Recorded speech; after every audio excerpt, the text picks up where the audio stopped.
Kalaulah orang tu mandi bunga untuk mewangikan, contoh kumpul 7 bunga nak mewangikan kan, nak bagi badan ni hilang daki-daki pun semua, tak ada masalah untuk mewangikan, silakan, tak ada masalah. Tetapi bila mana dia ada kepercayaan bahawa mandi bunga tu bagi buang badi, nak hilangkan sial, nak bagi aura jadi orang pandang nampak macam gitu kan.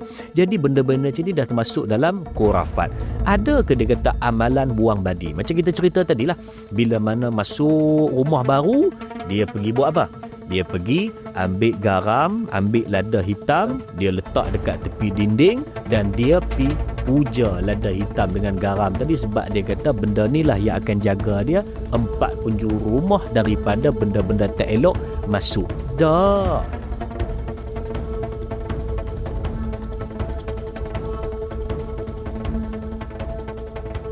Assalamualaikum semua. Kita berjumpa kembali di satu lagi episod Vokas, di mana kali ini kita bersiaran ketika bulan Ramadan, bulan yang mulia, dan untuk bulan Ramadan kali ini kita nak menjemput salah seorang guest ya untuk membincangkan satu isu yang mana memang masih lagi menjadi perdebatan, menjadi satu grey area dalam kalangan masyarakat kita, terutamanya masyarakat melalui Islam kita. Nak ucapkan selamat datang kepada Ustaz Azrin atau Dai Azrin. Ya, Assalamualaikum. Waalaikumsalam. Terima kasih Ustaz. Jarang orang bila mana pagi-pagi contoh bulan-bulan Ramadan ni menyembang podcast ni. Tapi apa nama tadi? Dito. Vokas. Maksudnya Vokat Podcast. Ya, betul. Yeah. Jadikan satu. Okey, bagus. Ustaz, untuk episod Ramadan kali ini saya nak mengajak Ustaz untuk memberikan penerangan, untuk membuat satu penjelasan mengenai perbuatan khurafat, Ustaz. Ya. Yeah. Okay. Pasal tempoh hari, masa saya berjumpa dengan Ustaz, saya pelau Ustaz, sudi tak untuk bersembang ataupun memberikan penjelasan mengenai khurafat ni? Ustaz dengan semangat cakap, boleh? Kenapa tiba-tiba pelau saya tu? Nampak muka saya macam tak hantu. Nampak macam ada aura di situ, Ustaz kan? Okey Ustaz, kita nak memulakan. Mungkin Ustaz boleh kongsikan sepanjang dalam kerjaya Ustaz menjadi sebagai pendakwah, Ustaz. Seberapa kerap Ustaz bertembung atau bertemu dengan kes-kes yang melibatkan khurafat ni, Ustaz? Baik, okey.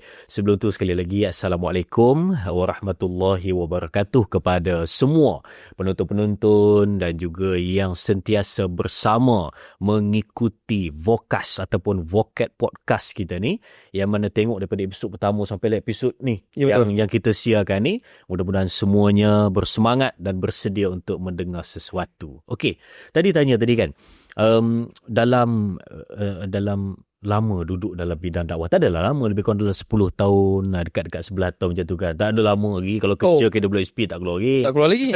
Baru 10 tahun. Jadi bila mana kata seberapa kerap jumpa tu kan, dia sebenarnya nak kata kerap sangat pun tak ada, nak kata tak ada sangat pun tak ada juga. Ada kita jumpa. Dan bila mana kita jumpa tu kadang-kadang dia biasanya adalah tak dirancang lah. Kita tengok macam ada satu benda pelik, kita tanya, ni apa Kadang kita pergi rumah orang, tengok ada gantung ikan puyuh dekat pintu. Kita kata, pasal apa ada letak ikan puyuh gantung kat pintu? Rupa-rupa bila disoal, bila ditanya, ada jawapan dia yang kita sendiri pun rasa macam, ada lagi rupanya. Kadang-kadang ada yang dia ni letak sesuatu di pintu, mungkin macam ayat Quran, potongan daripada ayat Quran, cantik lah. Tapi bila mana kita tanya sebab yang diletakkan tu, dia dah berubah jadi lain. Sebab tu jangan kadang-kadang kita faham, bila mana orang ni menggunakan ayat Quran, pasti dia ni betul. Belum tentu lagi. Sebab kadang-kadang dia cuba memanipulasi ayat Quran tu sehingga menjadikan yang betul tu jadi silap pada tindakan dia. Sebab niat tak menghalalkan cara. Niat dia baik sebab nak menghalau jin lah, apalah, untuk bagi keselamatan lah. Tapi yang dia guna cara tu salah. Lepas tu pula, bila mana kita jumpa ni, ada kadang-kadang yang kita tegur, dia boleh terima. Dan ada pula yang kata, ini dia kata daripada nenek moyang saya ni. Betul. Dia pakai gelang satu kan. Dia kata gelang ni daripada nenek moyang dia, turun-temurun, bagi. Sebab dia kata, sebab gelang ni lah family kami terjaga. Sebab gelang ni lah dia kata, kami punya keluarga ni tak diganggu oleh jin. Sebab gelang ni lah dia kata, kami selamat daripada benda-benda tak elok. Daripada nenek moyang bagi turun. Dan kebiasaannya diberikan kepada ketua keluarga. Tu belum cerita tentang saka lagi. Betul. Pernah dengar saka? Itu jagi kita sembah. Tu belum cerita saka lagi tu. Tapi saka tu biasanya dia keluar sikit daripada khurafat. Tapi boleh masuk untuk untuk perbincangan. Nak kata kerap sangat pun tidak, nak kata selalu sangat pun tidak, tapi ada jumpa, banyak kita boleh kongsi. Okey Ustaz. Okey Ustaz, dalam Islam ni kurafat ni macam mana? Dah kalau belah-belah kampung saya di utara tu kan, kalau nyemah-nyemah jadi dia akan kata, dah Ustaz nak tanya sikit, kalau kurafat ni natang apa? Natang. Baik, okey. Apa itu kurafat? Kita biasa sebut, tapi kita pun terlupa. Dulu ada satu filem, ingat tak? Kurafat. Betul. Cerita pasal kurafat. Cerita tu bagus. Banyak pengajaran kita boleh ambil. Baik. Kurafat ni adalah, senang kata pendek cerita, adalah benda yang tahyul, seolah-olah cerita dongeng yang dibawa dalam masyarakat kita dan cuba untuk merosakkan apa yang telah pun dibawa berdasarkan hadis dan juga Al-Quran. Jadi contoh dia macam inilah. Kurafat ni biasanya sesuatu amalan yang dibuat, dia belum lagi duduk kepada syirik. Dia belum lagi sampai kepada syirik. Tetapi dia adalah satu amalan yang kita buat dan juga benda tersebut kita faham ada benda yang boleh mendatangkan manfaat. Ada benda yang boleh bagi kita keselamatan. Ada benda yang kita buat dan kita faham kalau tak buat jadi mudarat, kalau buat dapat manfaat. Khurafat ni senang faham, tahyul ataupun cerita dongeng yang direka-reka untuk mendapatkan sesuatu kelebihan ataupun keutamaan. Itu yang kita boleh sebut secara ringkas tentang khurafat. Banyak. Ada yang amalan, ada yang berbentuk benda, ada yang bentuk percakapan. Belum cerita lagi orang yang dia baca, tengok langit kan. Dia kata, angin ni bertiup tapi tak apa sejuk, tak apa panas. Betul. Burung gagak lalu. Jangan keluar rumah. Nanti mungkin ada malapetaka. Biasa dengar tak? Biasa. Pasal biawak, pasal burung gagak, Kucing pasal hitam. kucing hitam, pasal ular, nampak kucing badan semua putih. Tu. Kan? Dia banyak lah yang disebut tu Ustaz. Banyak. Nah, kita tengok berapa sempat kita cerita ni, kita akan Okey, boleh. Tapi Tapi sebelum tu Ustaz, ada 3 kan? Kurafat, syirik dan juga bid'ah. Ini Mungkin Ustaz boleh bezakanlah ketiga-tiga ni. baik. Dia nampak seolah-olah macam lebih kurang. Tapi sangat berbeza. Saya cerita dulu apa itu bid'ah. Bid'ah ni adalah sesuatu perkara yang direka-reka dalam bentuk ibadat dan perkara agama. Nama dia adalah bid'ah. Bid'ah ni pula ada dua. Satu bid'ah hasanah. Satu lagi bid'ah dolalah. Hasanah ni maksudnya benda yang tak ada dibuat di zaman Nabi, tapi kita hari ni buat dan tidak ada larangan dan tidak juga ada perintah suruh buat. Jadi boleh je buat. Contoh apa? Contoh Yasin malam Jumaat. Ada tak Nabi suruh kita baca Yasin tiap-tiap malam Jumaat? Tak ada. Tapi kalau kita buat boleh tak? Boleh, tak ada masalah. Sebab apa? Sebab dia cerita dia macam ni. Apa nama host kita dan juga penonton-penonton kan? Zaman-zaman dulu, nak kumpulkan orang baca Quran bukan senang. Nak kumpulkan orang baca Quran ramai-ramai bukan senang. Lepas daripada maghrib, hari Khamis, malam Jumaat ataupun setiap malam, nak kumpulkan orang suruh duduk ramai-ramai baca Quran bukan senang. Betul. Jadi bila mana para ulama dulu fikirkan macam mana nak kumpulkan manusia ni untuk sama-sama duduk baca Quran, dan surah yang paling senang dibaca selepas daripada Al-Fatihah adalah surah Yasin. Dan surah yang paling kerap dibaca selepas daripada Al-Fatihah adalah surah Yasin. Sebab itu Yasin ni dia merupakan hati kepada Al-Quran. Dan bila mana kita dah tahu semua orang pandai baca Yasin, semua orang boleh baca Yasin, maka Yasin lah yang dibaca pada malam Jumaat tersebut. Memang dia ajar pada kita paling utama Al-Kahfi. Paling tidak 10 awal, 10 akhir. Untuk mengelak daripada fitnah akhir zaman dan fitnah Dajjal. Betul. Tapi juga boleh je baca Yasin pada malam Jumaat. Bukanlah kata mesti baca Yasin, tak. Tapi nak memudahkan kepada masyarakat yang mana senang baca, selalu jumpa, faham ayat tersebut, paling utama adalah surah Yasin. Maka jangan kita kata pula bid'ah ni Nabi tak buat, tak boleh buat. Betul tak? Betul, biasalah. Biasa tak ada orang sebut muka abang macam yang jual baju. Biasa? Biasa. Tapi tak boleh sebut nama. Tak boleh. Tak boleh market dah. Biji abang bukan? Bukan. Adik. Saya adik. Tapi nampak macam lagi dewasa daripada dia. Ada buat cabutan betul kereta tak? Tak ada. Baik. Okey, balik pada tadi kan. Dia kata tadi, ini bid'ah ni Nabi tak buat. Selalulah kita tunjuk-tunjuk jari Ustaz. Tu tengok, ni apa baca Yasin malam-malam Jumaat ni, Nabi tak buat ni. Macam mana kamu boleh buat? Lah, dia baca Quran, bukanlah dia kata mesti baca Yasin malam Jumaat. Kalau tak baca Yasin, maka kita akan ditimpa musibah. Tu belum cerita lagi mesej berantai. Mesej berantai. Sila sebarkan. Klasik Pernah dapat dah dulu. Pernah dapat. Kan, dekat mesej kan. Betul. Kita buka telefon kita 3310, buka keluar mesej, siapa dia hantar, sila hantar mesej ini kepada 10 orang sahabat anda. Kalau tidak, anda akan ditimpa musibah. Betul ya? Kalau hantar, insya-Allah adalah imbuhannya. Imbalan-imbuhannya. Kita kadang-kadang kredit tak ada, pinjam sos top up. Betul.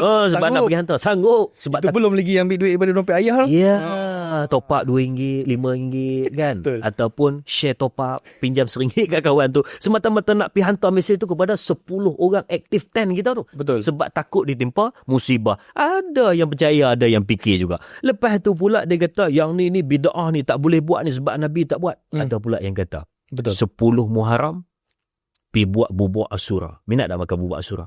Tak ada minat sangat. Yang nasi ke yang tepung minat? Saya lebih kepada yang nasi. Ya, saya suka tepung. Ya, tepung nasi sedap. Dia sedap. Tapi pula saya lebih suka makanan. Kita ni malam ke siang ni? Siang. Okey, baik. Sedap. Saya suka yang tepung. Yeah. Kita pun buat bubur Ashura kan. Buat.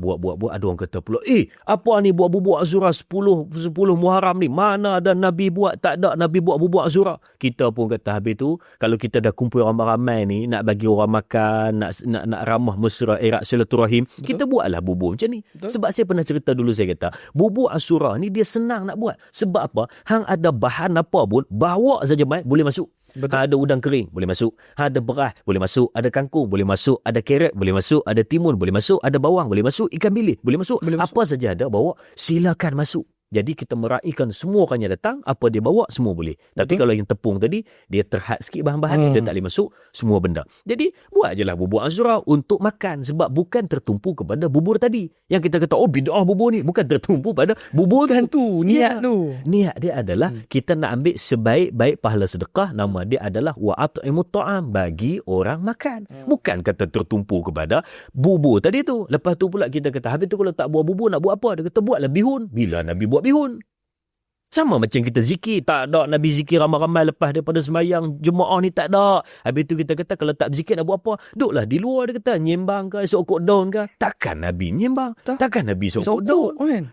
Jadi lebih baik kita berzikir, sebab hanya dengan mengingati Allah hati akan menjadi tenang. Lepas sembahyang berzikir, silakan. Tak ada masalah.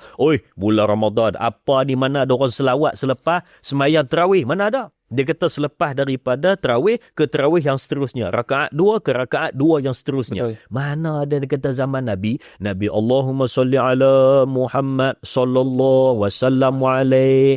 Ya, memang tak ada dalil kata Nabi buat berselawat ketika mana selepas daripada tarawih ke tarawih tadi. Tempat abang ada buat selawat lepas tarawih? Ada kan? Ada. Mana ada orang marah-marah apa? Tak ada. Sebab selepas daripada habis sembahyang, tarawih ni nama dia apa? Berehat-rehat. Jadi bila mana kita berehat-rehat, bukan berenang-renang. Itu ikan. Ikan. Seekor ikan berenang-renang. Dua. Tu berenang. Ni berehat-rehat. Jadi bila mana habis saja, Assalamualaikum warahmatullahi, Assalamualaikum warahmatullahi. Hang nak selawat ke? Hang nak pergi ambil teh ais ke? Hang nak pergi makan bubur ke? Nak ambil kuih telur katak ke? Apa-apa. Sebab waktu tu berehat. Apatah lagi dia buat perkara yang baik. Kan? Selawat ke atas Nabi. Allah dan malaikat. Innallaha wa malaikatahu yusalluna ala nabi. Ya ayyuhallazina amanu sallu alaihi wasallimu taslima. Allah dan malaikat berselawat ke atas Nabi. Jomlah kita berselawat seluruhnya. Tak ada masalah nak selawat. Tapi yang kita bergaduh adalah 8 ke 20. Lepas tu pula selawat. Marah bergaduh. Biar pilah daripada buat benda tak elok, lebih baik selawat. Sementara rehat ketika mana tarawih tadi. Itu baru bid'ah. Nampak? Syirik Ustaz? Syirik. Dia kalau cerita ni, satu tu bid'ah tu, satu podcast. Syirik tu satu podcast. Nanti kita buat surprise Ustaz. Kira yang ini kira 1.0 lah. Betul. Dia cerita khurafat dulu. Betul. Lepas tu next kita akan cerita syirik. Lepas tu next kita akan cerita pula pasal bid'ah. Kira saya sign kontrak setahun lah dengan podcast.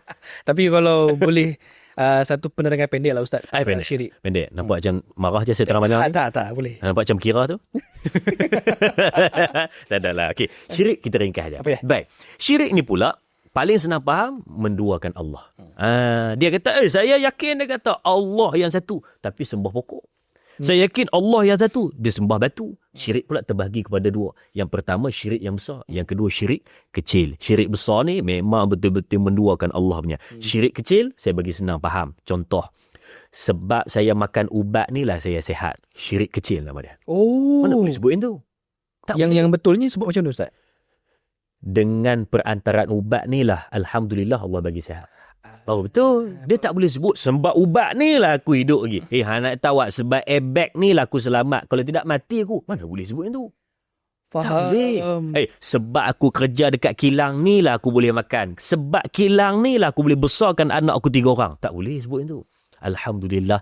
Sebab aku kerja di sinilah Allah bagi pada aku rezeki mencurah-curah. Sebab tu aku sayang kerja ni. Kerana Allah bagi aku dapat kerja kat sini. Allah bagi rezeki pada aku kat sini. Aku dapat besarkan anak aku. Alhamdulillah 3 orang sekolah elok. Betul. Dia tak boleh sebut sebab benda ni aku macam ni. Sebab benda ni aku macam ni. Sebab tadi kita kata kerana airbag ni lah bagus dia. Kalau tak ada airbag ni meninggal aku. Ni nama dia syirik kecil. Tak boleh macam tu. Dan fokus utama kita adalah pada kurafat. Kurafat ni, dia boleh kita pecahkan ada 3 golongan yang duduk di dalam kurafat.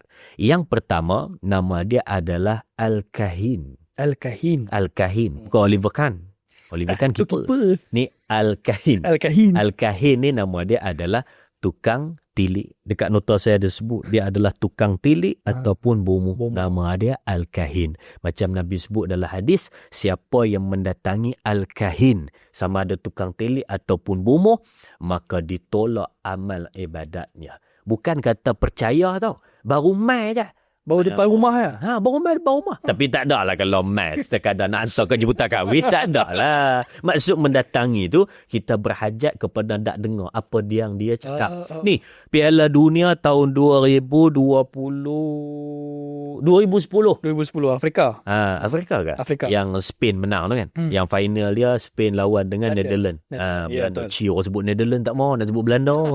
Kan? Betul-betul Google Translate ada ni. Kan? Bila mana lawan tu, ingat tak ada seekor sotong? Ada. Dia teka daripada grouping sampai final. Final je dia salah teka. Sebab dia teka Netherlands menang. Betul. Jadi yang dia teka ni daripada grouping semua betul. Dan semua orang berhajat kepada dia. Siapa menang malam ni? Siapa menang malam ni? Tambah-tambah pula geng-geng hak betting ni. Nak dia tahu. Nak ligan Ustaz. Ligan. Sotong tu. Dan kali bila mana final teka tak betul, depa goreng celup tepung. Jadi sebab tu kena ambil pengajaran daripada benda tu. Banyak mana pun kehebatan dan kebaikan kita akan dilupakan hanya dengan satu kesalahan. Dia teka salah, maka dia pun diselamatkan dalam pinggan. Jadi percaya kepada hak sotong tadi tu tak boleh tu. Siapa mendatangi, dia berhajat kepada nak dengar dan nak ambil tahu apa benda yang ditilik, apa benda oleh bomoh tadi tu, benda ni tak boleh. Nabi sebut siapa mendatangi baru belum percaya, maka dah jadi masalah kepada dia. Yang kedua pula, ada golongan yang nama dia adalah Al-Araf. Al-Araf. Maksudnya orang ni dia serba tahu. Dia tengok, dia kata awak ni nampak tahun ni tak berapa beruntung ni. Hantar mana? Dia kata saya tengok awak ni macam tak berapa beruntung ni. Awak jangan keluar rumah. Sebab dia kata tadi di jalan saya nampak biar awak. Nanti kalau awak keluar tu, masalah tu, musibah tu, malapetaka tu, jangan keluar. Saya tengok langit tak apa cantik, angin pun tak apa elok. Dia kata, saya dapat rasa ada bayang-bayang, ada asap-asap. Dia kata, saya dapat bayang ada benda yang tak baik, ada benda tak elok. Jadi jangan keluar. Daripada awak ni, saya nampak benda tak elok. Tak boleh. Ni nama dia orang yang serba tahu ataupun orang yang mendakwa. Ada pula golongan ketiga, namanya adalah As-Sahir. Yang ni yang jenis orang yang nama dia tukang sihir. Kalau tukang sihir ni dia ada, nanti kita akan cerita macam mana kita nak kenal orang yang disebut sebagai tukang sihir dan apakah perbezaan ataupun macam mana kita nak kenal orang yang mengubati orang dengan betul-betul ruqyah Islamiah dan juga orang yang menggunakan teknik-teknik berupa bomoh yang minta bantuan jin dan juga sihir tadi. Itu perbezaan 3. Jadi kurafat beza dengan syirik, beza dengan bid'ah. Ya. Okay, Ustaz. Satu perbuatan kurafat yang memang kita selalu dengar ialah berjumpa dengan bomoh. Tadi Ustaz duk sebelum bomoh kan? Ya, betul. Menurut pendapat Ustaz lah kan, kenapa orang zaman sekarang, zaman moden sekarang ni masih lagi percaya dengan berjumpa dengan bomoh ni? Baik. Okey. Bomoh ni dia adalah istilah orang Melayu kepada orang yang buat perubatan tradisional. Ni kita kena clear dulu. Tak semua bomoh tu, jangan tuan-tuan semua pergi chop label. Dia kata sesat. Dah tahu kan? Bukan tak semua bomoh tu sesat. Tuan-tuan tengok, dekat belakang rumah saya ada bomoh, dia kata. Tuan-tuan jangan kata hati-hati dengan dia tu sesat tu. Belum tentu. Sebab bahasa orang putih dia panggil doktor. Bahasa orang putih dia panggil doktor. Tuan-tuan kenal doktor. Tuan-tuan tak kenal doktor. Tuan-tuan kenal the doctor. The doctor tu siapa dia? Rosi. Kenal ya? Betul-betul dia ni baca kamus semua. Baik, tuan-tuan, doktor itu bahasa Inggeris. Lepas tu di Melayu kan jadi doktor lah. Sama aja bunyi dah. Tapi kalau pergi ke belah-belah Arab. Pergi ke belah-belah Arab kan. Dia panggil apa? Tabib. Tuan tabib. Boleh tak tengok, dia kata, saya ni suami saya 3 hari tak balik ke rumah. Ingat tak cerita tu? Ramai kan. Seorang Allahyarham Aziz Hatta kan. Dia kata tuan tabib. Tabib ni adalah mungkin orang yang mengubati apa semua ni lah. Tabib kalau di negara Arab.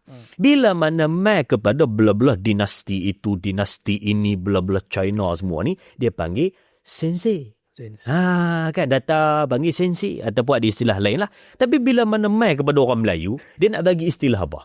Dia bagi bomoh. Sedangkan istilah tu pun bila mana asalnya taklah berapa cantik. Tapi dia bagi tu sebab nak bagi tahu dia ni adalah orang yang dalam bab perubatan tradisional. Nama dia bomoh atau panggil Tok Bomoh. Takkanlah panggil dia ni doktor ni. Tapi bila doktor kita nak tengok kelulusan dia. Betul. Sama ada dia doktor yang betul-betul perubatan ke, doktor falsafah ke, kita nak tengok. Jadi bila mana tak ada yang tu, itulah yang melekat tu Tok Bomoh ataupun bomoh. Jadi jangan cop dia jahat dulu.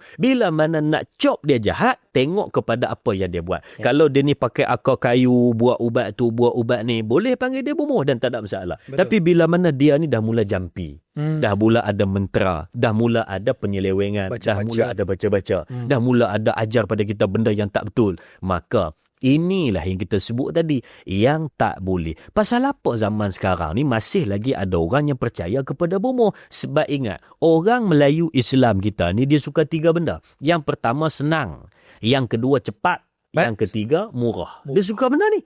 Dia suka. Bila datang kepada Tok Bomoh, murah je. Dia pun akan kata, awak bagilah berapa pun, yang penting 500 ke atas. Ingatkan suka hati. Ingatkan 50. Awak bagilah berapa pun, dia kata, limit dia adalah 500. Macam transfer. Betul. Ada limit punya akses tu. Kan? Dia kata bagilah berapa pun. Tapi nak ada 5 sen ujung. Ada jarum, ada beras, ada garam, ada lada hitam. Itu kita tak apa lagi. Tapi bila mana minta pulut kuning, telur rebus, ayam, nak buat apa? Kadang-kadang kita pun fikir dia nak makan kot. Rupa kadang-kadang ada lagi satu bab. Ada yang kadang minta tulang, ada yang kadang minta perca ataupun recehan ataupun helaian cebisan daripada kain kafan. Ada yang jenis kadang-kadang nak buat minyak dagu. Tapi tak boleh cerita sini, takut dia R&D lagi. Itulah. Tapi tak boleh cerita sini kan. Takut mereka nanti balik, mereka cari buat semua. Ni naya aku kan. Ada yang kadang-kadang siap nak buat minyak dagu. Ada yang kata pula, saya ni dia kata nak kebal, ambil tanah kubur. Nak melariskan jualan. Ada cara buat. Semua tu ada. Mai mendatangi Tok Bomoh tu pun, dia datang, dia sebut apa masalah dia. Lagi cantik, Tok Bomoh tu terus sebut. Dia kata, awak tak payah cerita. Saya dah tahu apa benda. Macam mana dia tahu. Sebab ingat, yang mendampingi kepada bomoh tadi adalah jin. Yang mendampingi bomoh tadi adalah jin. Okey, sekarang kami nak tanya, macam mana jin tu boleh tahu berita? Takkan tuan-tuan lupa, sebelum zaman Rasulullah sekalipun, memang dah dinyatakan pada kita, jin ni kerja dia mencuri berita dari langit. Maka dia boleh tahu apa benda. Saya bagi satu contoh.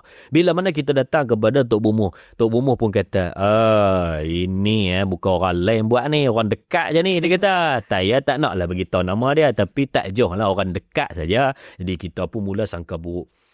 Bila mana sangka buruk, Tok Bomoh ni pun sebut, nanti balik ke rumah, pergi belakang rumah ada pokok besar, betul tak belakang rumah? Kamu pergi gali dekat akar dia, kamu pergi tengok nanti ada bungkusan color kuning. Kita pergi gali balik tengok ada. Ui, hebat Tok Bomoh ni, kalah Mystic Horseman. Kelas. Hebat ni. Saya tak sia-sia bayar 1,500. Dia kata, betul ada. Bila buang tu, okey. Rupa-rupanya jin tu dah pergi ke rumah dia. Dia kan tanya, awak ni duduk mana? Duduk sini. Jin tu pun ambil maklumat apa semua, order Grab.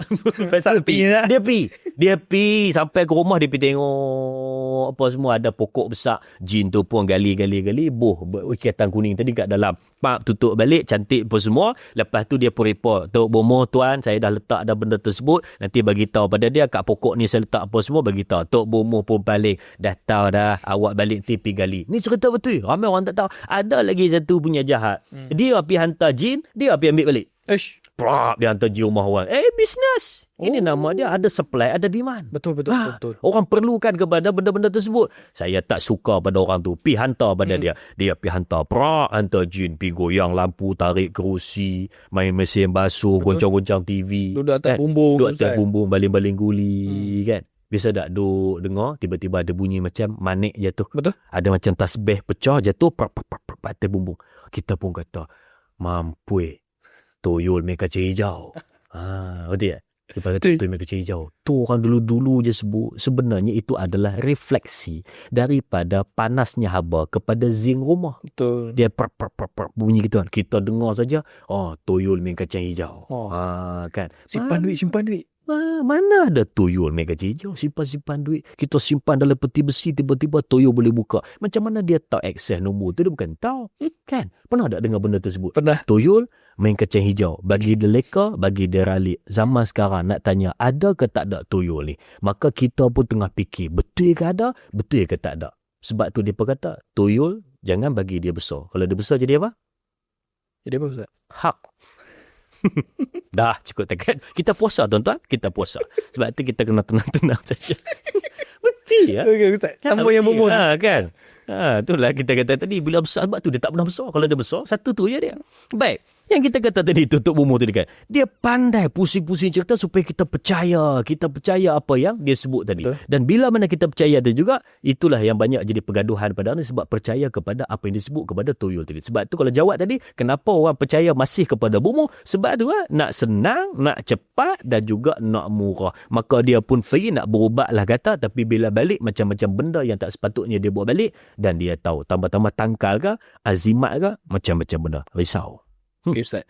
Adakah kepercayaan terhadap bomoh ni memang dah berlaku sejak zaman Nabi, Ustaz? Baik.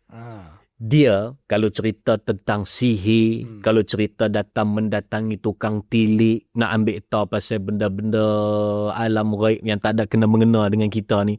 Kita orang Melayu kita ni, orang Islam ni, dia suka ambil tahu benda yang tak ada kena mengena dengan dia. Betul. Ambil tahu tak ada kena mengena. Itu alam dia, BP dia, tapi kita suka.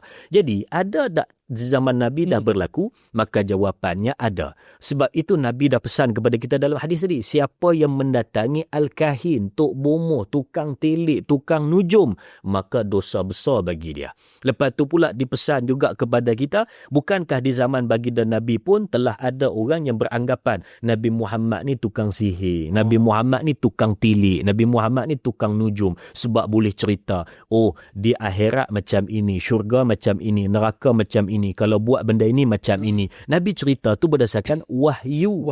Wa ma yantiqu anil hawa in huwa illa wahyu yuha. Apa yang Nabi cakap bukan daripada nafsu, itu adalah wahyu daripada Allah. Tapi bila mana dapat kepada musyrikin Mekah, mereka kata Nabi Muhammad ni tukang nujum, tukang sihir, macam orang-orang lain yang mereka pernah jumpa. Ada dah zaman tu, sebab tu mereka bandingkan dengan apa yang ada pada Nabi. Tapi sebenarnya jauh beza. Mereka kata Nabi tukang syair, sebenarnya itu adalah cantiknya bahasa Quran. Mereka kata Nabi adalah tukang nujum, tukang telik, bomoh, tapi sebenarnya Nabi adalah dapat wahyu daripada Allah. Mereka kata Nabi adalah tukang sihir. Nabi bukan tukang sihir macam di zaman Nabi Musa. Tapi Nabi adalah orang yang memang orang terpukau kerana cantiknya bahasa, cantiknya peribadi, cantiknya perangai. Bukan Nabi sihir orang sampai orang tengok jadi terikut. Tak. Kalau tuan-tuan tengok bagaimana di zaman Nabi Yusuf alaihissalam, sehingga terhiris tangan tengok ketampanan Nabi Yusuf. Tapi bila mana Nabi Muhammad, orang tengok saja rasa nak ikut. Tadi benci, bila jumpa jadi suka. Sebab tu orang kata Muhammad ni tukang sihir.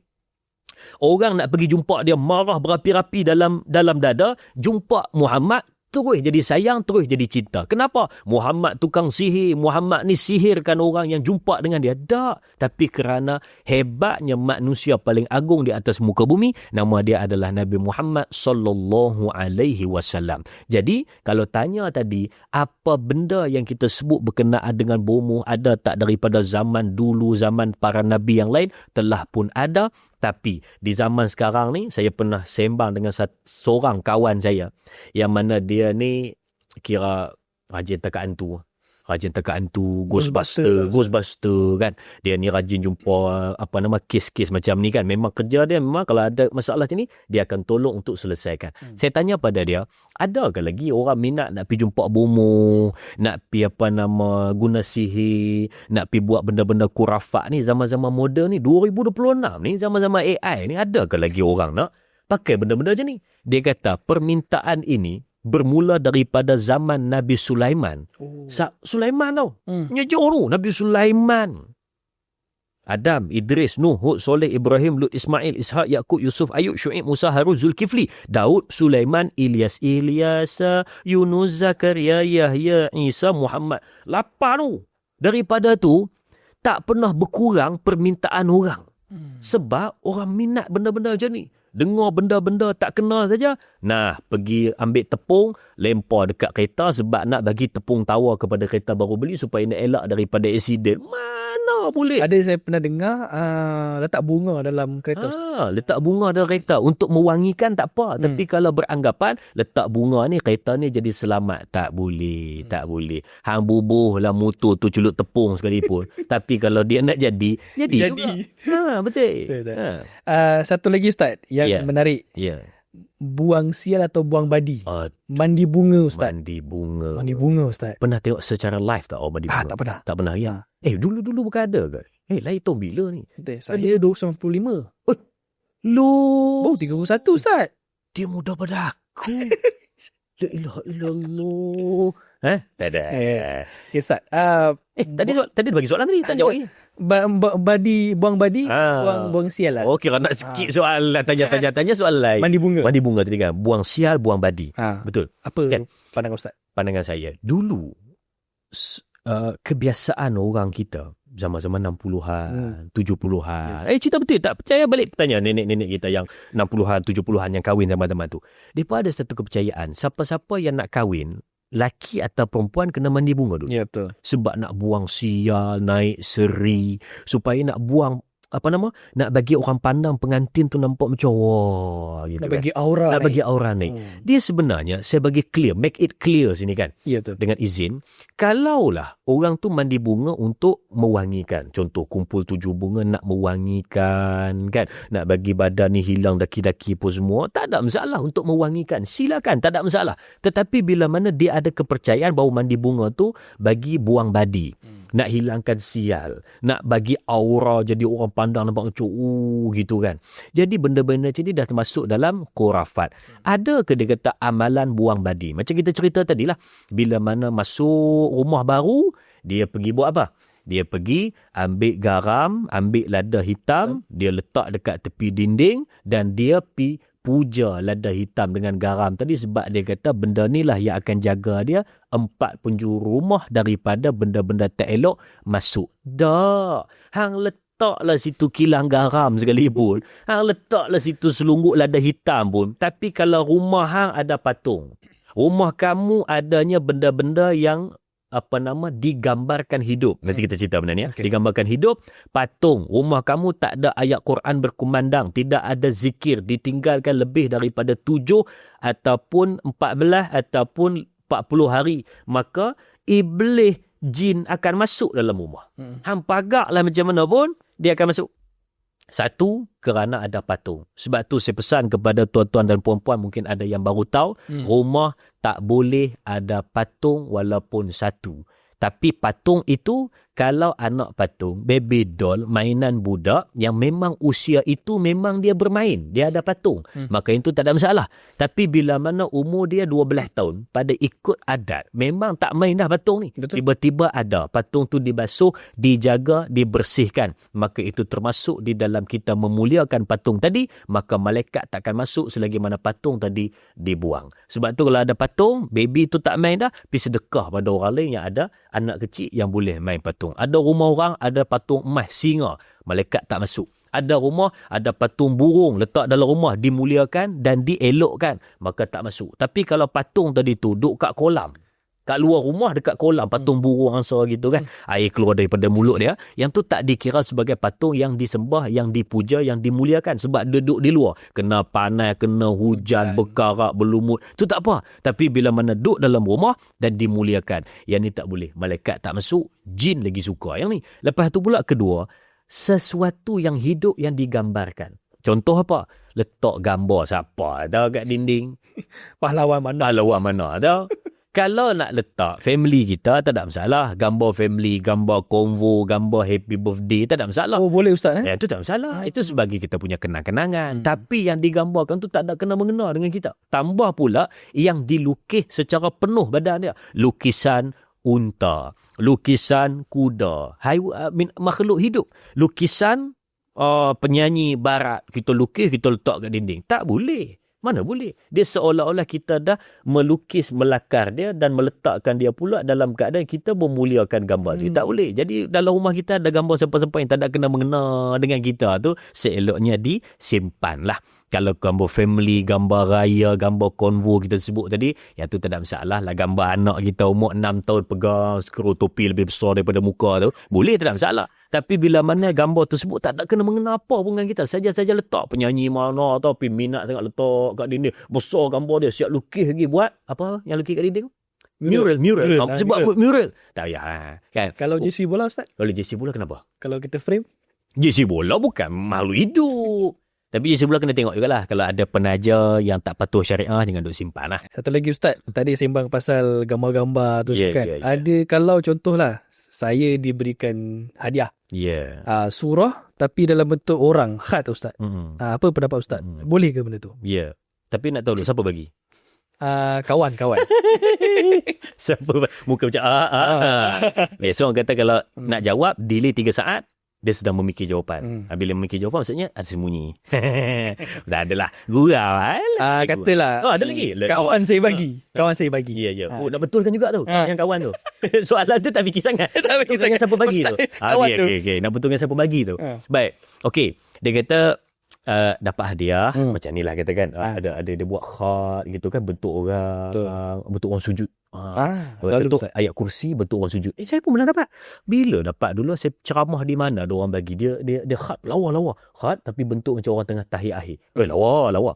Yang itu dia tidaklah seperti mana kita sebut melukis benda hidup. Dekat khat tadi ada nampak rupa mata dia, tak ada nampak rupa hidung dia, tak ada. Dia adalah ayat Quran yang dalam seni tulisan khat. Yang tu tidak ada masalah. Dan itu pun kita bukan tertumpu kepada orang tadi, kita tertumpu kepada ayat tersebut. Yang tu tak ada masalah. Tetapi yang kita kata ada masalah tadi adalah memang tujuan kita menggambar orang itu. Dan yang tadi pun lukisan dia berbentuk orang dan kita pun tak tahu siapa orang tu. Betul. Hanya bentuk macam manusia tengah sujud, macam tengah berdiri, macam tengah rukuk, macam tengah duk tahiyat akhir. Kita tak tahu siapa pun, cuma dia punya ilustrasi lukisan ataupun seni khat tadi tu membentuk kepada bentuk orang. Yang tu tak ada masalah. Yang kita kata tak boleh adalah saya lukis biji ni dengan baju oren, dengan seluar kasut, jam, lukis biji memang nampak betul full badan. Betul? Itu tak boleh. Sehingga kan kata ulama juga separuh daripada badan pun tak boleh. Apatah lagi nak menggambarkan secara full, sebab kita cuba untuk melakar dan mereka. Apatah lagi kalau di negara barat cipta manusia. Lagi tak boleh. Robot tak apa. Mencipta manusia, dia buat manusia sebiji, AI gerakkan boleh bercakap, ada laluri semua. Biasa kita jumpa kat hotel-hotel, restoran Ustaz kan. Pakai robot. Bila kita jumpa? Saya. Bila? Ada jumpa. Sebab saya tengok movie. Kata jumpa tengok movie. Kita selalu tengok lah Ustaz. Ya. Tapi Malaysia tak ada lagi rasa macam tu kan. Belum lagi kat Malaysia ada yang buka topeng. Itu muka lain. Terminator. Bukan. Mission Impossible. Possible. Oh, yalah, betul. Ethan Hunt Kalau ada lah mission macam tu. Tapi saya ada. Ada, Ustaz. Kalau ada benda macam tu kan. Tapi dia takkan bagi tahu. Setiap, Kantoi lah nanti. bukan. Tak senang kita buat podcast. Saya seorang, tapi muka bertukar-tukar. Kan? Okay, Ustaz. Ha. Yang Ustaz sebut tadi kan, segala nak apa letak garam lada hitam di rumah, contoh pindah rumah baru ataupun buang badi buang sial. Mungkin Ustaz boleh kongsikan ayat-ayat dalam Al-Quran ataupun hadis untuk kita meminta perlindungan daripada Allah Subhanahu Wa Taala. Betul. Baguslah dia ni. Saya tak pernah jumpa host sebagus ini kan. Sebab biasa orang cerita cari kepada masalah. Tapi solusi dia tu tak ada. Yang ni belum ada masalah, dah ada solusi. Tapi baguslah, bagus. Okey. Apa ayat-ayat Quran yang kita boleh jadikan sebagai pelindung kita? Sebab kita kena tahu Quran ni memang, kalau kita tengok nama-nama Quran pun, dia adalah pembeza hak dan batil, zikir, penyembuh, hidayah, cahaya. Dia macam-macam nama, dan nama itu sesuai dengan apa sifat Quran tu. Dan salah satunya adalah Al-Quran ini sebagai penyembuh, dan juga dia sebagai benteng kita untuk daripada perkara-perkara yang kita sendiri tak nak. Tapi jangan pula kita anggap kerana ayat ni lah aku selamat. Tak boleh. Tak boleh. Macam kita sebut awal tadi. Kita kata pernah dengar tak ayat 1,000 dinar? Yang kita letak kat kedai makan apa semua tu kan. Kita masuk kedai, kita kata, tu Haji, ni ayat ni untuk apa ni? Dia kata ayat ni kalau gantung kat dinding murah rezeki ni. Salah. Mana boleh? Tak boleh. Gantung sebagai peringatan. Sebab dalam tu ada sebut, siapa yang bertakwa kepada Allah, maka Allah akan bagi dia keluar daripada masalah dan bagi dia rezeki pada jalan yang tak disangka-sangka. Suruh bertakwa. Bukan suruh pergi gantung. Gantung tak ada apa. Suruh bertakwa tu. Jadi apa ayat-ayat yang kita boleh guna sebagai pelindung dan juga peninding? Yang pertama sekali adalah, diajarkan kepada kita, apabila kamu ini risau akan penyakit ain. Akan penyakit ain. Yang mana penyakit ain ini adalah daripada mata manusia jahat memandang kepada kita. Kadang kita punya kenikmatan, kekayaan, mata jahat manusia. Sebab tu manusia rambut sama hitam tapi hati lain-lain. Bila dia tengok kita ni sama ada dua. Dia terlampau membenci ataupun terlampau memuji, maka dua-dua ini boleh datangnya penyakit namanya adalah ain. Maka kena hati-hati. Jadi ambil dalil daripada itu disebutkan dalam Al-Azkar karya Imam An-Nawawi, kalau kita takut kepada ain, maka bacalah Mu'awizatain, iaitu dua surah yang dimulai dengan Qul A'udzu. Nama dia surah An-Nas dan surah Al-Falaq. Sebab tu dia ajar pada kita, kalau kamu nak peninding, paling tidak kamu hafal saja 3 Qul. Sebab 3 Qul ni, dia mengandungi 3 benda istimewa. Yang pertama, untuk iman dan akidah. Yang kedua adalah untuk sihir dan kejahatan manusia. Dan yang ketiga adalah untuk jin dan juga manusia jahat serta was-was. Kalau Qul Huwallah, surah Qul Huwallah kan, Al-Ikhlas. Maka dia adalah untuk keimanan, akidah. Qul Huwallahu Ahad, Allahu Samad, lam yalid walam yulad, walam yakul lahu kufuwan ahad. Saya tanya dekat penonton-penonton, saya tanya kat semua sini ada. Kenapa nama surah tu Al-Ikhlas? Sedangkan tak ada seketui pun perkataan ikhlas dalam tu. Kalau Al-Falaq, ada perkataan Al-Falaq dalam surah. Ada. Kalau An-Nas, ada perkataan An-Nas. Kalau surah Jin, ada perkataan Jin. Kalau Al-Baqarah, ada perkataan Al-Baqarah. Kalau Ali Imran, ada cerita tentang keluarga Imran. Kalau Al-Ma'idah, surah hidangan, ada cerita tentang hidangan. Kalau cerita tentang Al-Kahfi, ada sebut tentang gua Kahfi tersebut. Kalau cerita surah Al-Mu'minun, ada cerita sifat-sifat orang mukmin. Tapi surah Al-Ikhlas, mana dia perkataan ikhlas? Tak ada, dan tak ada kena-mengena langsung dengan ikhlas. Qul huwallahu ahad, katakan Allah itu satu. Allahu samad, lam yalid walam yulad, walam yakul lahu kufuwan ahad. Tengok, tak ada perkataan ikhlas. Cari selidik tengok, tak ada. Mana dia perkataan ikhlas? Sebab tu Allah ajar pada kita dalam surah yang pendek, hanya beberapa ayat saja, ikhlas tak perlu dipamer, tak perlu ditunjuk, tapi dia ada. Akidah, iman. Yang kedua, nama dia adalah Al-Falaq. Al-Falaq ni cerita tentang 3. 1, sihir. Yang kedua, kejahatan manusia. Dan yang ketiga, kegelapan malam. Ni 3 ni. Nak minta berlindung daripada sihir, kejahatan manusia dan kegelapan malam, surah Al-Falaq. Dan yang ketiga, nak minta berlindung minal jinnati wan nas serta khannas. Khannas ni adalah jin Iblis yang mengganggu anak cucu Adam supaya penyakit was-was sampai. Kan? Yuwaswisu fi sudurin nas minal jinnati wan nas. Minta berlindung daripada jin dan juga manusia yang mengganggu kita. Jadi kalau nak minta berlindung, nombor 1, amalkan 3 surah tadi.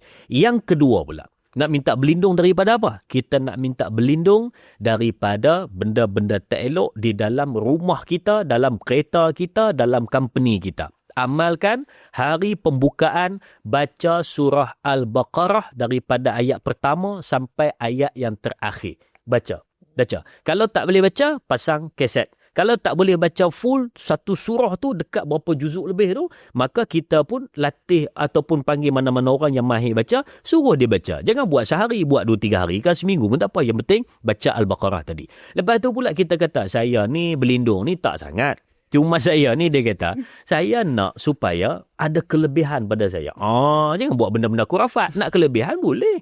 Siapa-siapa yang nak meniaga. Ni, tuan. Nak orang ramai tengok podcast kita ni. Cara dia apa? 2 surah. Yang pertama, baca surah Ar-Ra'du ayat 1, 2, 3. Baca. Ar-Ra'du 1, 2, 3. Baca. Ketika mana pagi-pagi di office, baca Ar-Ra'du 1, 2, 3.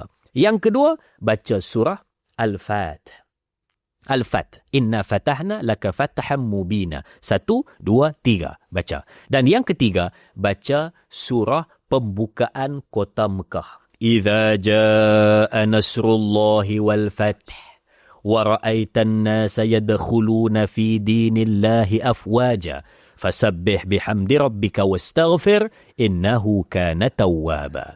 Maka baca 3 surah ni. Ar-Ra'du 1, 2, 3, Al-Fath 1, 2, 3 dan surah pembukaan kota Mekah tadi An-Nas kan. Iza jaa nasrullahi wal fath wa ra'aitan nasa yadkhuluna fi dinillahi afwaja fasabbih bihamdi rabbika wastaghfir innahu kana tawwaba. Kan bila mana dia blank semua. Kan? Sebab macam tu lah. Baca tengok Al-Ikhlas apa dia tu? Al-Ikhlas apa dia tu? Qul huwallah. Gitu kan. Dia tadi kenal yang Qul huwallah tu. Apa hang baca Iza jaa je? Kan. Apa hang baca Al-Kausar je? Gitulah kan. Baik, baca yang tu kalau kita nak ramaikan, tarik pelanggan, ramai orang. Baca yang tu sebab Quran ni dia everything what you want include in one mushaf. Apa saja yang kamu nak, dia ada dalam tu.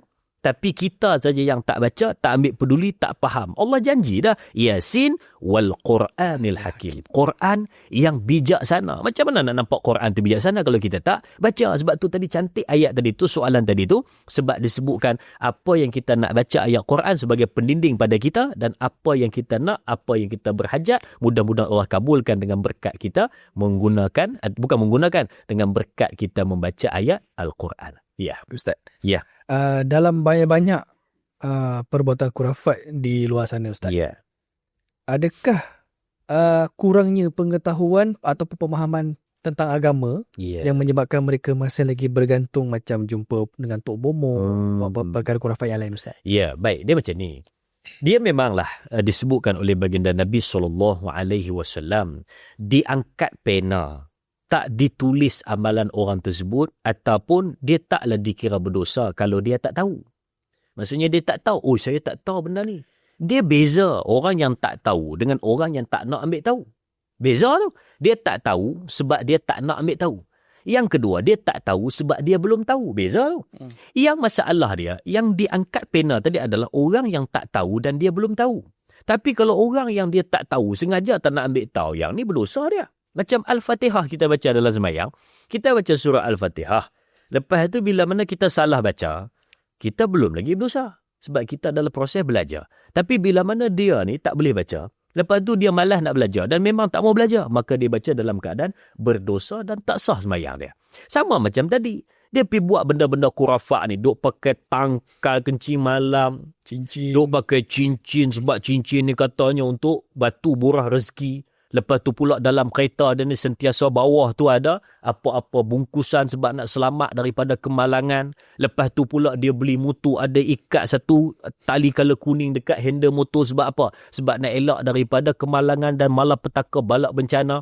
Dia masuk ke rumah, dia letak apa? Dia pergi tanam tulang itu, tanam tulang ini tepi kiri kanan depan belakang sebab nak elakkan dia kata daripada benda-benda tak elok. Dan ada pula yang tanam setiap penjuru ni sebab dia nak letakkan supaya ada jin di setiap penjuru yang jaga rumah dia. Ada juga sebab tulang tu jin suka. Ada juga. Jadi benda-benda macam ni, ada yang kadang kata, "Loh, minta maaf lah, saya tak tahu." Lah, agama ni, yang halal itu jelas, yang haram itu pun jelas. Di tengah-tengahnya ada mushtabihat, ada kesamaran yang ramai di antara kamu, kata Nabi, yang tak tahu. Sebab apa tak tahu? Sebab kita tak nak ambil tahu, malah belajar, aka paling senang faham. Kita ni minta izin sebut, kadang bodoh sombong. Kena belajar benda-benda macam tu. Sebab setiap kali nak buat apa-apa, kena tahu benda tersebut. Takkanlah kita tak perasan. Kita pergi jumpa dengan satu orang, dia bagi pada kita bungkusan, tanam depan rumah sebab kita nak kepada orang perempuan tersebut. Kita tak ada sihirkan dia. Kita tak ada apa. Cuma bila mana kita pi pada dia, Pak, kita calik minyak dagu. Pak, kita calik minyak pengasih. Minyak murah gila. Kita pi depan rumah dia, pi tanam satu bungkusan supaya dia keluar, nanti dia terlangkah. Dia tetap ingat kepada kita siang, malam, pagi, petang sampai bila-bila. Ada orang macam tu. Ni pun namanya juga khurafat. Khurafat lagi apa? Apabila kita ni meletakkan walaupun ayat Quran, tapi kita kata kerana ayat ini aku gantung, aku letak dalam dompet, dompet aku tak hilang. Dompet tak hilang, duit tak pernah ada. Itu pun khurafat kan? Jadi cerita dia macam mana sekarang? Cerita dia adalah kita ni kenapa masih lagi ada macam ni? Kerana kurang kesedaran dan juga saya merayu kepada para asatizah di luar sana, jangan hanya ceramah cerita pasal sedekah. Jangan hanya ceramah cerita pasal silaturahim. Jangan hanya ceramah cerita pasal syurga neraka. Jangan hanya cerita apa saja yang kita tahu kita cerita. Tapi jangan terlupa nak perbetulkan masyarakat dalam bab-bab khurafat ni.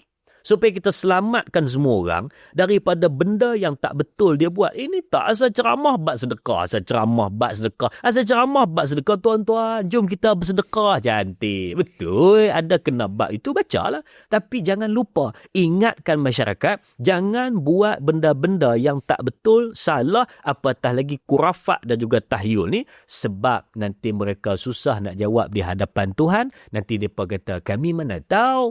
Mereka main ceramah tempat kami tak pernah bagi tahu pun. Jenuh pula nak jawab ni. Jadi sebab tu bagus ni podcast ni mudah-mudahan menjadi salah satu daripada platform yang ada orang dengar, memperbetulkan masyarakat. Tonton sebar-sebarkanlah supaya beroleh manfaat. Tekan butang suka dan kongsi. Beg kuning ada kat bawah. Wah, tak ada, Ustaz. Mana tahu tekan dapat saya? Mana tahu? Okay. Ustaz, di awal recording tadi, Ustaz ada sebut pasal rawatan. Tak ada. Ustaz ada sebut pasal rawatan. Nak tanya lah Ustaz, macam mana kita nak membezakan kan, rawatan tu betul mengikut syariat Islam, dan satu lagi rawatan tu memang dia ada lebih mencondong kepada perkara khurafat? Ya, yang ni soalan bagus juga. Macam mana kita nak beza? Sebab dia kata, saya mai yang perubatan Islam hari tu, dia pakai jubah, pakai kopiah serban juga. Dia mai ni pun kopiah serban juga. Macam mana saya nak beza? Dia kata, macam mana nak beza? Dia pun baca ayat Quran, yang ni pun baca ayat Quran. Macam mana nak tahu beza dia? Baik. Tuan-tuan, setiap satu benda dia akan ada beza. Kiri dan kanan pun ada beza. Hitam dan putih pun ada beza. Langit dan bumi pun ada beza. Tanah dan air pun ada beza. Jadi semua benda ada beza. Jadi tak ada benda yang kita tahu, aku tak boleh beza. Apa tak boleh beza pula? Kita letak yang ni belah sini, letak yang ni belah sini. Hang cuba cari perbezaan. Tak jumpa lah perbezaan. Mustahil. Paling tidak, yang ni belah kanan, hak ni belah kiri. Ada. Semua benda ada perbezaan. Termasuklah yang tadi. Macam mana kita nak bezakan ruqyah Islamiah dengan yang namanya adalah khurafat ataupun sihir. Yang pertama, lihat apa yang dia minta ketika mana tuan-tuan datang. Tok Bomo, saya ni sakit ni, tak tahu pergi hospital, doktor kata dok cek tak ada apa. Duk ni duk kata tak ada apa. Jadi saya pun nak pergi jumpa lah dengan Tok Mu. Nak cemak pula buat perubatan scan kampung pula nak tengok ada apa dalam dada saya ni. Lagi cantik hak mai tu perempuan pula. Tok Bomo tu pula. Oi kata hantar resume tu. Dia tengok. Oi lawa mai. Scan. Tang mana sikit? Tang sini dia kata ni. Duk tak tahu ada apa. Doktor kata tak ada apa. Dia scan. Dia kata saya dah dapat. Apa ada Tok Bomo? Dalam hati awak ada saya. Nah habis. Pick up line pula. Dia pick up line tu. Tu bercinta Tok Bomo pula dah. Tu lain. Ni dia scan tengok kan. Tanya dulu apa yang dia minta bila mana dia nak datang tadi. Kalau dia kata mai rumah. Tak ada apa, mai dengan family mai. Nanti kita tengok scan tengok ada apa. Tu tak ada minta apa. Ada yang awal-awal dah bagi tahu. Nanti nak datang tolong bawa pulut kuning. Nanti mai tolong bawa ayam golek. Tolong mai bawa telur rebus. Tolong mai bawa limau. Tolong mai bawa kemenyan. Tolong mai nanti kalau ada bawa rambut dia 3 helai. Kalau ada nanti datang bawa sini kain bekas dia pakai apa-apa pun. Kalau pakai, minta maaf saya sebut kalau pakaian dalam lagi bagus. Dia kata apa tiba-tiba suruh bawa pakaian dalam lah ni. Lain macam. Kan. Sebab itu saya pesan kepada orang lelaki ataupun orang perempuan, pakaian dalam jangan jemur kat luar. Sebab kita tak tahu siapa yang lalu depan rumah kita. Takut dia berkenan kat kita. Jangan kata sihir ni untuk orang perempuan je tau. Dia kata orang perempuan kena jaga-jaga ni, nanti kena sihir. Jangan. Laki pun ada orang minat ke? Saya minat lah dekat abang cameraman tu. Dia kata rambut ala-ala vokalis Projector Band tu. Duk nak minta nombor tak dapat. Tapi duk tengok hari-hari ni lalu lalang depan kita punya office. Jadi dia berkenan. Dia pun ikut balik ke rumah. Rumah dia situ. Tiba kawan Sabtu Ahad pula sidai baju pula kat luar. Kawan ni elok pergi keluar pergi cari nasi. Lepas tu dia pergi ambil pakaian dalam. Hati-hati. Saya pesan beberapa benda tau. 1 pakaian dalam. Yang kedua rambut. Yang ketiga bekas minum. Yang benda-benda ni hati-hati. 1 kita dah sebut. Yang kedua pergi potong rambut kat kedai. Kalau agak tak keberatan, suruh tokek kedai tu kumpul balik rambut kita bawa balik. Tanam. Rambut bawa balik. Sebab apa tau? Sebab dia bukan isu nak tanam sangat. Dia tak tahu tu belakang tu ada siapa tu. Tengah duk tunggu tu. Yang duk buat beratur nak potong rambut kan. Tengok-tengok rupa-rupanya orang yang jahat dengan kita. Kita balik, dia pergi ambil segenggam rambut kita tadi, bohlah buket balik. Rambut boleh digunakan untuk sihir. Kuku, pergi potong kuku. Potong kuku kan. Tak ada medi-pedi pun dekat office pun potong. Jatuh ke lantai, boh tu sampah. Kita bangun, datang orang dia ambil kuku. Sebab tu saya eloknya rambut, kuku yang terpisah daripada anggota badan kita sedangkan kita masih hidup. Buku-buku pergi tanam. Tapi tak payahlah buat mandi jenazah, tak payahlah. Tanam. Itu lebih selamat. Jadi, yang kita kata tadi tu kan, beza dia. Yang pertama, tengok apa benda yang dia minta. Kan? Yang kedua pula, tapi pernah tak ada pengalaman pergi berubat ke? Pernah? Tak pernah ya? Kan? Kalau ada yang pernah mungkin dia tahu. Yang pertama apa benda yang dia minta. Yang kedua pula, bila mana datang, dia tanya nama kita, bin ayah ke bin mak? Kalau dia kata, nama awak apa? Nama penuh? Daniel Haziq. Okey. Nama mak apa? Sudah. Mana ada orang perubatan Islam pergi doa minta nama mak? Minta nama mak ni satu ya. Bila mana orang tu dah mati. Wahai Aiman Haziq binti Siti Maimun. Anak lelaki ya. Bin Maimun. Yang tu ya. Bin mak. Mana ada orang berubat minta bin mak? Tak ada. Hanya orang yang aneh, pelik, khurafat sebagai yang kita sebut tadi ada benda aneh pada dia ni. Dia je minta bin mak. Dan orang pun sangat jarang minta nama penuh. Kan? Minta nama penuh ni orang isi borang je. Dia minta nama penuh. Pelik dah. Lepas tu bin mak pula tu. Siapa minta bin mak? Orang biasa nampak bin ayah. Tu satu kat cara dia tanya nama mak tu. Sebab dia nak buat kira-kira. Sebab anak ni dia keluar daripada rahim mak. Maka situ lagi mudah untuk dia buat sesuatu yang tak diduga.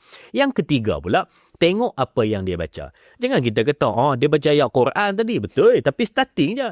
Allahu la ilaha illa huwal hayyul qayyum. Habis pada tu puh kanan puh kiri habis segala benda keluar. Sekali lah. Habis segala benda disebut ni.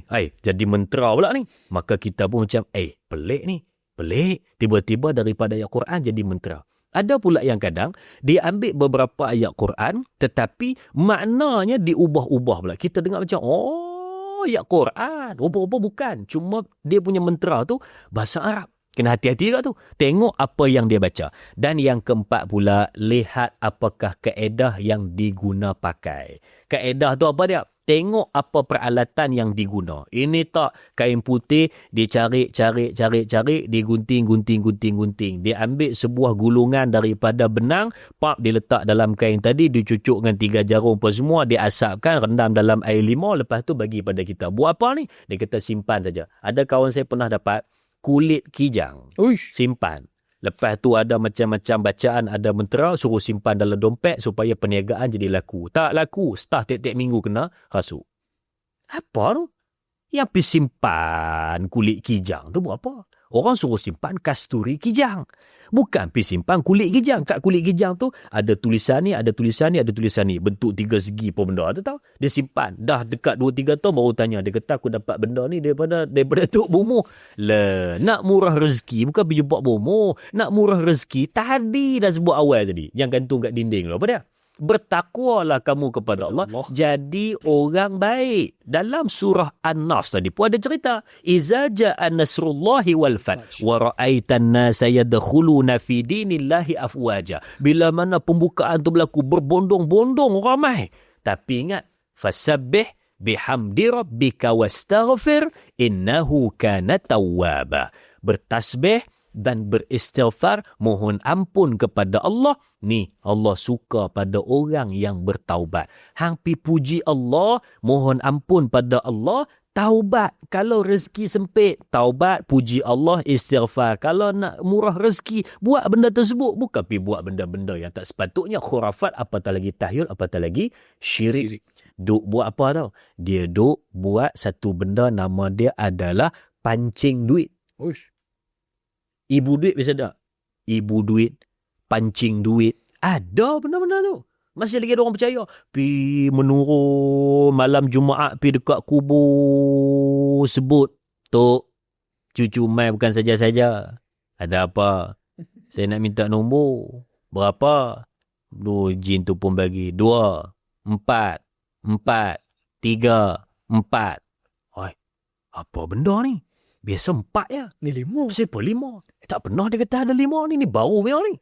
Baru ni. Baca-baca lo rakaat semayang. 2, 4, 4, 3, 4. 2 subuh, 4 zuhur, 4 asar, 3 maghrib, 4 isyak. Rupa-rupa jin tu pun kata semayang lah. Semayang lah. Mai sini apa? Dia kata yang hampa minta kat aku. Aku kena bagi. Yang menang hadiah pertama hampa bagi aku sikit pun tak ada. Dia kata. Jin tu pun marah kan. Tiap-tiap hari orang main. Apa sampai macam tu? Tuan-tuan pernah tengok satu cerita apa nangkung ke apa tajuk kan? Yang pasal minta nombor pi menurun pun semua tu. Benda macam tu jangan anggap dalam filem. Dunia nyata pun ada orang buat. Ada macam-macam jenis. Nak kahwin, esok kenduri, balinglah baju ke atas bumbung. Betul. Sebab apa? Sebab kata kalau baling baju atas bumbung ni, nanti hujan tak turun. Dia kata, ingat hujan tu tak pergi sekolah ke? Hang balinglah apa-apa atas bumbung. Dia tetap akan turun kalau dia nak turun. Kan? Itu belum cerita lagi. Benda-benda tahyul. Kurafat dengan tahyul ni, dia kena duduk sekali. Ada lagi kita nak cerita, kita akan sambung lagi lepas ni. Okay, Ustaz. Ustaz ada penerangan daripada apa perbuatan hukum hakamnya daripada segi Islam, Ustaz. Apa langkah kecil yang kita boleh ambil hari ini untuk kita nak, contoh dengan ahli keluarga kita kan, kita nak mengurangkan kebergantungan mereka ni dengan perkara-perkara kurafat, Ustaz? Ya, baik. Satu, kita dan semua yang dengar ni kena jadi ejen perubahan untuk generasi yang akan datang. Jangan bawa benda-benda dulu. Jangan duduk atas bantai, nanti bisui. Jangan sapu sampah maghrib-maghrib. Nanti dapat laki tua. Ada orang tak pernah sapu sampah pun, laki tua. Jangan masak nasi sambil menyanyi, dia kata. Sekali, dapat laki tua lah, kahwin lambat. Kan? Banyak. Jangan potong kuku malam Jumaat. Ada. Jangan pergi potong pokok bulu hari Selasa. Ada. Macam-macam patah larang. Siapa yang ajar benda macam ni? Kan? Kita jadi takut dan fikir benda macam ni. Oh, tak boleh macam ni, tak boleh macam ni. Sedangkan tak ada pun dalam agama. Tapi untuk make it clear, bagi tahu, itu adalah cara orang dulu-dulu nak menegur ahli keluarga mereka supaya jadi orang baik. Jangan sapu sampah maghrib. Sebab apa? Sebab maghrib pergi sembahyang. Yang hampir nak sapu sampah maghrib buat apa? Waktu ni waktu ibadat. Dan yang kedua pula, dulu-dulu orang kata kalau sapu sampah, jangan sapu daripada dalam keluar. Sapulah daripada luar ke dalam. Bukan ambil sampah keluar tu masuk dalam. Maksudnya cara tarik dia tu daripada pintu depan ke pintu belakang. Bukan daripada pintu belakang ke pintu depan. Sebab apa? Sebab kalaulah ada orang datang ke rumah kita, nampak kita sapu daripada belakang ke depan, seolah-olah halau suruh balik. Tapi bila mana dia ke dalam, seolah-olah memanggil, mailah, mai. Yang ni halau, yang ni datang. Yang ni halau, yang ni datang. Kalau buat lebih daripada 15 kali, terror main pickleball. Oh, pickles. Lepas main pickle. Tak. Saya tak. Saya dua benda je saya buat. Bertafakur, berzikir. Alhamdulillah. Saya selalu. Sambung yang tadi. Yang ini tu, Ustaz. Yang tu. Dia kata menyesal tanya. Tak ada lah kita pun. Ada ke? Tapi cumanya tak apa pandai. Mahal, Ustaz. Mahal benda tu. Mahal. Janganlah beli. Sewa sajalah. Sewa yang free. Ada yang free. Ada yang free kan. Kita yang penting tu adalah teknik. Yang penting ada teknik. Yang tu tak apa. Baik. Kita sambung tadi tu kan. Saya dia tak boleh orang ajak nyembang. Kalau ajak nyembang dia akan ke sana. Gitu kan. Sebab tu korang kalau fokus dengan saya, korang kena 3 jam. Kita buat satu lagi. Sebab sejam tu isi, 2 jam tu nyembang. Sebab dia selingan tu banyak. Tapi ni first time podcast tak ada rehat tu. Ya? Tahu tak bulan Ramadan? Patut kena ada rehat. Tak apa. Baik. Tadi kita sembang apa ni? Yang menyapu tu, Ustaz. Yang menyapu tu kan. Kita kena perbetulkan balik. Supaya ni yang ditanam dalam minda anak-anak kecil ni dapat diperbetulkan. Dan ingat satu benda. Apa-apa pun Allah Subhanahu wa ta'ala dah diajar pada kita dalam semayang. Sebab tu saya betul-betul tekan lah. Semayang ni dia betul-betul kesimpulan ringkas tapi padat seluruh kehidupan. Dah diajar pada kita dalam semayang. Inna solati wa nusuki wa mahyaya wa mamati lillahi rabbil alamin. Apa sekalipun Allah. Hang nak apa sekalipun Allah. Janganlah bergantung pada benda lain. Nabi pesan kepada Ibnu Abbas, nak minta sesuatu, minta pada Allah. Kalau berkumpul seluruh manusia nak bagi mudarat kepada kamu, kalau Allah tak izin, takkan jadi. Dan kalau berkumpul seluruh manusia nak bagi manfaat kepada kamu, kalau Allah tak izin, pun takkan jadi. Jadi, tanam kat sini, takkan berlaku sesuatu benda, takkan jadi sesuatu benda tanpa izin Allah. Maka hubungan dengan Allah tu kena jaga. Jadi kena ubah family kita. Jangan dah duk fikir pasal benda-benda kurafat apa semua ni. Bila mana ada benda berlaku saja dalam hidup, cari tok bomo, cari tangka, cari azimat. Cari tangka, cari azimat. Ada orang kita biasa jumpa ni pakai rantai, ada buah kat sini, ada benda apa mentera tulis kata, pakai, ada hak pakai gelang ni, pakai, ada tulisan apa, dia pun tak tahu. Apa bumuh bagi, ambil lah. Suruh minum, suruh makan. Ada orang ni, lelah. Dia penyakit lelah. Asma, lelah. Jumpa lah Tok Bomoh tanya, Tok Bomoh macam mana ni, saya ni dah dekat 20 tahun dah lelah. Tak, hilang. Apa saya nak buat? Tok Bomoh kata ada satu cara. Tapi cara ni dia agak ekstrim sikit, agak exotic sikit. Tapi kalau rasa macam nak, benda ni bagus. Apa dia Tok Bomoh? Pilah ke mana-mana hutan, benda-benda akan cari anak tikus yang baru melahir tu. Hak merah lagi tu dia kata, pergi ambil. Oh, iya ke? Ambil. Berapa ekor? 2-3 ekor ambil. Telan. Tuan-tuan dengar pun rasa geli. Tapi ada yang percaya tu tak tahan tu. Percaya, pergi cari telan. Dia kata nak telan gitu. Tak berapa yakin lah. Dia buat apa? Dia lapik dengan roti. Makan. Jadi sandwich tak? Jadi sandwich. Dengar, ambil. Padahal hang dah fikir logik, ada iman. Kamu manusia beriman. Allah bagi fikirannya waras. Pasal apa pergi dengar juga orang kata pergi ambil makanan macam tu, pergi makan. Sedangkan benda tersebut tidak halal, datangkan mudarat, tidak halal dan tidak thayyib. Pergi makan juga sebab percaya. Tu yang kata tadi tu. Siapa yang mendatangi al-kahin, maka habislah dia. Sebab Nabi dah pesan lah, tapi kita cuba juga buat. Jawapan kepada soalan tadi adalah, kita kena perbetulkan balik mindset keluarga kita, family kita, ahli keluarga kita dan seluruh kawan-kawan dan masyarakat kita supaya faham apa saja permintaan Allah semata-mata, tidak ada lain yang dapat membantu. La haula wala quwata illa billahil aliyyil azim. That's. Okay, Ustaz. dalam banyak-banyak perbuatan kat satu lagi yang saya nak tanya. Ya. Yeah. Menanam uri, Ustaz. Mm-mm. Mungkin Ustaz boleh komen pasal tanam uri ni. Baik, okey. Uri ni apa dia kan? Uri ni adalah yang bayi lahir tu. Lepas tu ada kan daripada lebihan daging tu kan, yang kita sebut sebagai uri tu, yang dia keluar sama sekali dengan bayi tadi, dan itu adalah juga sebahagian daripada anggota bayi bersama dengan ibunya tadi. Tu nama dia adalah uri lah. Jadi ada orang kata uri ni kena tanam ke? Kan. Dia ada satu kes bila saya tak ingat dah dulu. Uri hilang. Loh, dia pun buat apa tau? Dia pun ambil ke lah mana tau? Dia kena bersihkan. Lepas tu pula ditanam. Tanam uri ni dia bukan satu benda yang khurafat, bukan satu benda yang salah. Tak ada masalah. Dan juga kalau orang tu tentukan tempat nak tanam pun tak ada masalah. Dia kata saya ni nak tanam tepi pokok pisang dekat rumah saya. Mana tahu dia kata kok boleh sejuk baby ni kata kan. Tak ada masalah.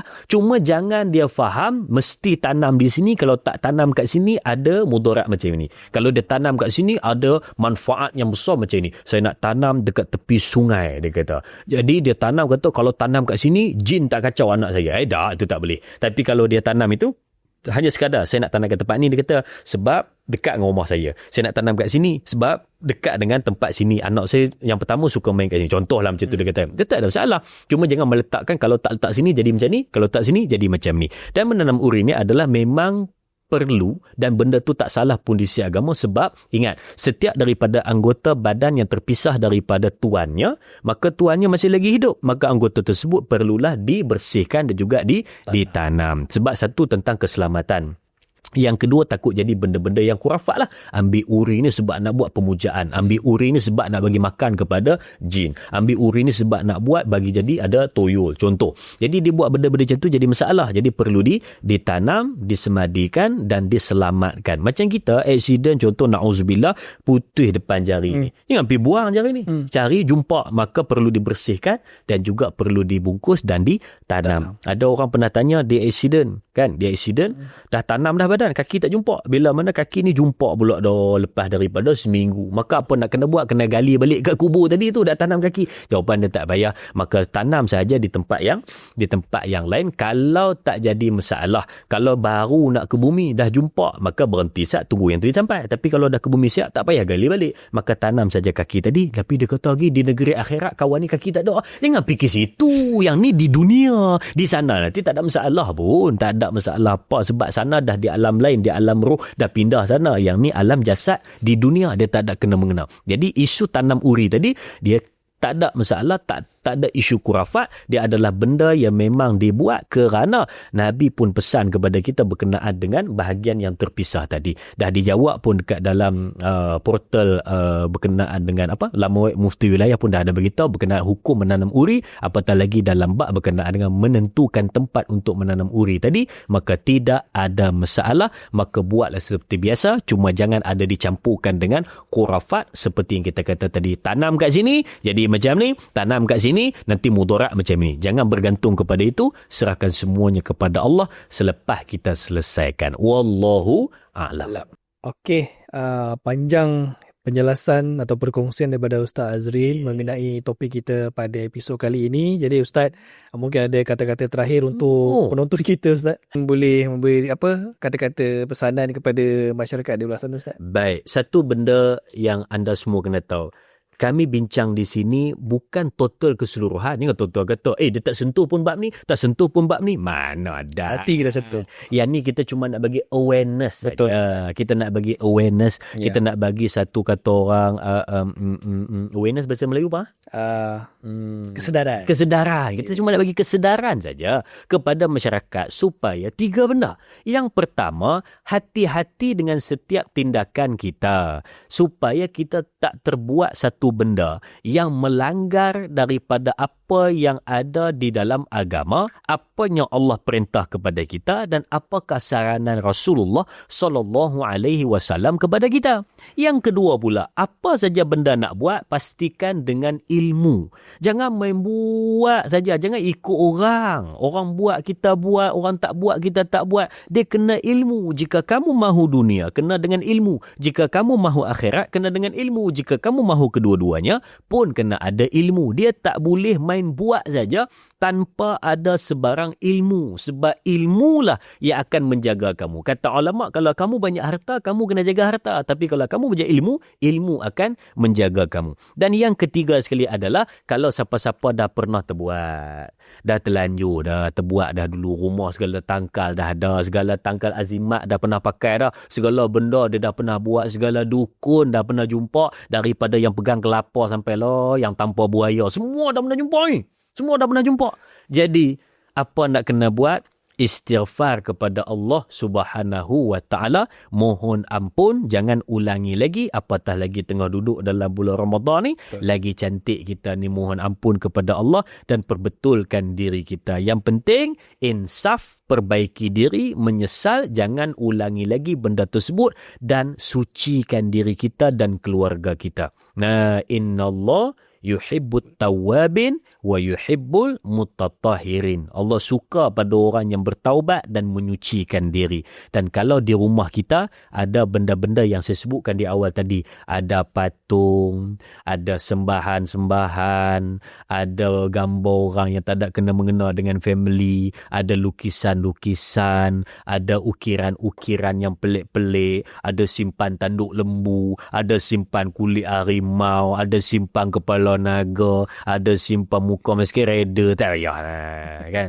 Pergi letak buang lah, tak payah simpan benda-benda macam tu. Kata ulama satu je, bila masuk ke rumah, benda yang nak kena ada dalam rumah adalah dua benda. Yang pertama, yang mengingatkan kamu kepada akhirat. Yang kedua, yang mengingatkan kamu kepada baginda Nabi sallallahu alaihi wasallam. Boleh kat dinding kamu Masjidil Haram, boleh kat dinding kamu Masjid Nabawi, boleh kamu Mekah, bu frame Allah Muhammad ke, bu situ khutbah takhir Nabi Muhammad ke, bu hadis ini ke, bu situ ke, tak apa. Ini tak punya banyak benda-benda hak elok. Dia sanggup beli gambar, orang tu baling tiga calit cat dekat dinding, dia beli harga apa? 135,000. Beli, la ilaha illallah, 135,000 tu kalau top up berapa skin boleh beli tu. Ada pergi beli benda-benda. Baik beli skin. Saya pergi rumah orang. Ni macam ni. Dia kata artis tu, dia bukan artis menyanyi tu. Pelukis lah. Pelukis. Dia ambil. Dia. Lah macam tu je Ustaz. 135,000. Dia lukis gambar burung sikit. Lepas tu ada rumah sawah. 80,000. Allah. Ada yang ni, dia macam ambil tiga brus, dia tarik. Lepas tu dia ambil kayu kan. Dia tolak macam tu. 87,000. Saya kata macam mana dia nilai benda ni ya, sampai boleh nampak. Dia kata bila tengok ni, dia ada nampak satu gambaran. Dia kata, tu dia macam mana. Tapi yang tu tak kurafat lah. Tak kurafat, benda tu boleh. Cumanya, tu nak kata pelik lah. Biar betul kan. Tapi tulislah pesanan kepada anda semua. Itulah dia. Kan.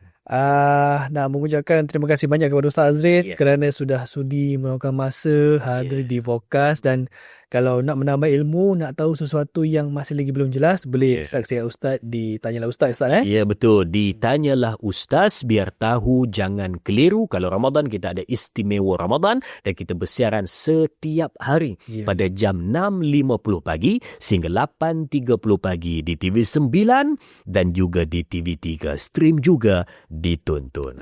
Korang familiar tak dengan suara tu? Cuba tulis kat komen. Suara tu selalu kat mana? Aduh. Baik, itu saja daripada kami untuk episod di bulan Ramadan pada kali ini. Sekali lagi terima kasih Ustaz kerana sudah hadir. Dan juga jangan lupa untuk share video ini, subscribe dan juga follow Vokat di semua sosial media. Dia ada di Facebook, X, Thread dan juga Instagram. Tapi kalau episod ni cecah 1 juta view, Ustaz, kita akan buka yang kedua untuk syirik. Wah, tu untuk syirik. Syirik ni nampak gaya macam Ustaz macam lagi lama daripada episod ni. Ya, ini baru 2%. Baru 2%. Nanti kalau cecah 1 juta view, kita buat lagi yang 98% Ustaz. Yes. Nampak itu janji daripada Ustaz dan saya. Ada cabutan-cabutan kereta?